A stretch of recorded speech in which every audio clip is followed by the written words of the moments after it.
الحمد للہ کفا وسلام علی عباده الذین اصطفى اما بعد اعوذ باللہ من الشیطان الرجیم بسم اللہ الرحمن الرحیم۔ میرے عزیز ساتھیوں،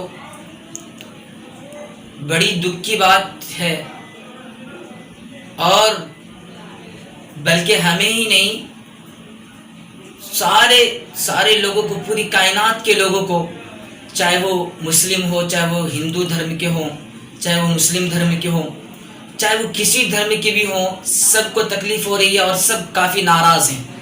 اور اس ناراضگی کی ایک بڑی وجہ ہے، وہ وجہ یہ ہے کہ ایک خبیث ملعون شیطان نے جو ایک بیان دیا ہے، اس نے یوں کہا ہے کہ قرآن کے اندر، نعوذ باللہ، قرآن کے اندر 26 آیتیں ایسی ہیں جو آتنکی کو ابھارتی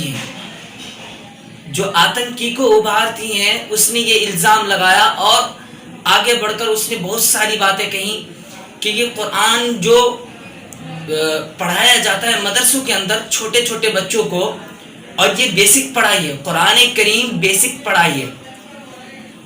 انہوں نے یہ بات کہی، اور مدرسے کے بچوں کو یہی سکھلایا جاتا ہے کہ وہ، یعنی ان کو یہ شکشا دی جاتی ہے آگے چل کر وہ آتنکواد بھی بن سکتے ہیں۔ انہوں نے بہت ساری بات کہی۔ میں آپ کو بتلا دوں کہ ارے تم کیا جانتے ہو اسلام کے بارے میں؟ تم نے کبھی اسلام کو پڑھا؟ تم نے کبھی اسلام کی کتابیں پڑھی؟ تم نے کبھی قرآن کو کھول کر دیکھا؟ قرآن کی آیتوں کو تفسیر یا تشریح سے پڑھی؟ تم نے کبھی قرآن کی آیتوں کو صحیح سے پڑھنے کی کوشش کی؟ تم نے قرآن کو تو کھولا نہیں، خبیث کہیں کہ تمہیں تو کچھ آتا نہیں، لیکن پھر بھی تم ٹپڑی کر رہے ہو قرآن کے اندر۔ تمہیں پتا ہے قرآن سب سے پاکیزہ اور مقدس کتاب ہے، کیونکہ قرآن کریم میں سب سے شروع میں بہت ساری کتابیں، اتنی ساری کتابیں لکھی گئی دنیا کے اندر، سب کتابوں کے اندر یہ کہا جاتا ہے کہ اس میں اگر کوئی غلطی ہو تو بتائیے گا کہ میں درست کر لوں، کیونکہ میں ادنا سا طالب علم ہوں۔ وہ اپنی یہ ظاہر کرتا ہے، لیکن دنیا کی سب سے بڑی اور پاکیزہ اور مقدس کتاب کلام پاک، جس کے شروع میں یہ لکھا ہوا ہے ذالک الکتاب لا ریب فیہ، کہ اس میں کوئی شک نہیں، اس میں کوئی شبہ نہیں۔ اور کم بخت خبیث ہیں کہ تم نے یہ کہنے کی جرت کیسے کی؟ ارے تم کیا، تمہاری حیثیت کیا، تمہاری بساط کیا؟ اگر تم تمہارے جتنے بھی چیلے چپیٹے ہیں، تم ابو جہل کے چیلے ہو، تم ابو جہل کے، عتبہ کے اور ابو لہب کے چیلے ہو، تمہیں سمجھ میں نہیں آتی، پتہ نہیں کیسی تم بہکی ہوئی باتیں کرتے ہو۔ تم یو پی کے رہنے والے ہو لیکن لگتے نہیں یو پی کے رہنے والے، تم مسلمان نام کے بھی نہیں لگتے، کام کے بھی نہیں، کیا ہو تم؟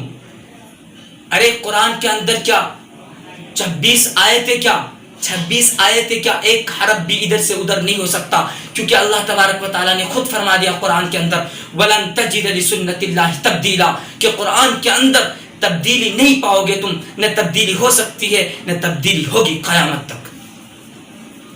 اور اللہ تبارک و تعالیٰ نے یہ بھی فرمایا اِنَّا نَحْنُ نَزَّلْنَا الذِّكْرَ وَإِنَّا لَهُ لَحَافِظُونَ، کہ ہم اس کو نازل کرنے والے، ہم اس کو اتارنے والے، اور ہم ہی اس کے محافظ ہیں، ہم ہی اس کی حفاظت کرنے والے ہیں۔ تو تم جیسے چیلے چپیٹی کی حیثیت کیا؟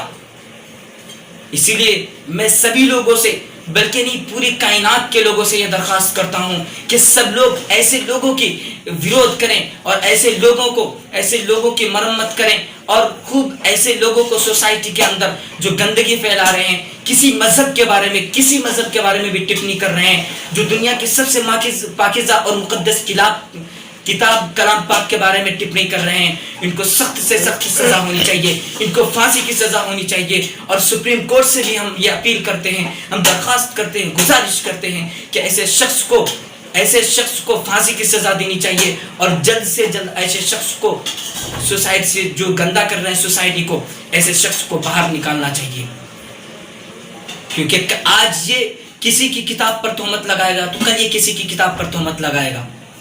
اور بات یہ رہی کہ 26 آیتوں کی، ارے کمبخت، تمہیں کیا پتا کہ 26 آیتیں، 36 آیتیں ہیں جہاد کے بارے میں جن کو تو نے لے کر یہ بات کہی ہے، 36 آیتیں۔ اور جہاد کے معنی تم جانتے ہو جہاد کسے کہتے ہیں؟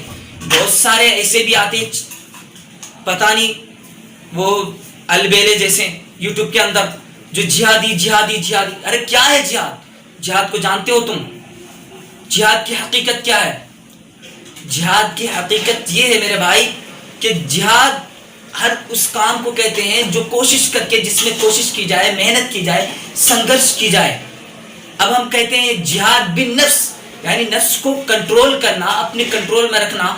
اگر ہم کوئی غلط کام کر رہے ہیں تو اس کام سے اگر رک گئے، اپنے نفس کو روک لیے، کنٹرول کر لیے، تو یہ بھی جہاد کرنا ہو گیا، ایک طرح کا جہاد اور سنگھرش کرنا ہو گیا۔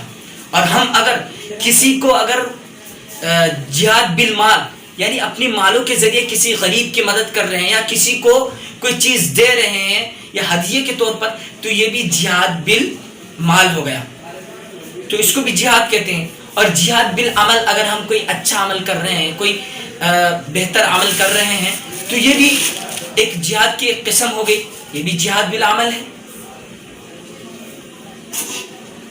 تو آپ کیا سمجھتے ہو؟ آپ کیا سمجھانا چاہتے ہو؟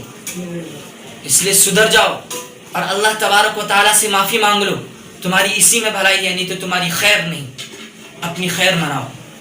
بس یہیں تک میں اپنی باتوں کو ختم کرتا ہوں، اور اس ملعون کو، اس خبیث کو میں ہم سب بلکہ سپریم کورٹ سے یہ اپیل کرتے ہیں، یہ درخواست کرتے ہیں کہ ایسے شخص کو جلد سے جلد سزا دی جائے، اور ایسے شخص کو سوسائٹی کے اندر رہنے کی بالکل قطعی اجازت نہ دی جائے، کیونکہ یہ لوگ سوسائٹی کے اندر گندگی پھیلاتے ہیں، گند پھیلاتے ہیں۔ بس یہیں تک میں اپنی بات کو ختم کرتا ہوں۔ وما علینا الا البلاغ۔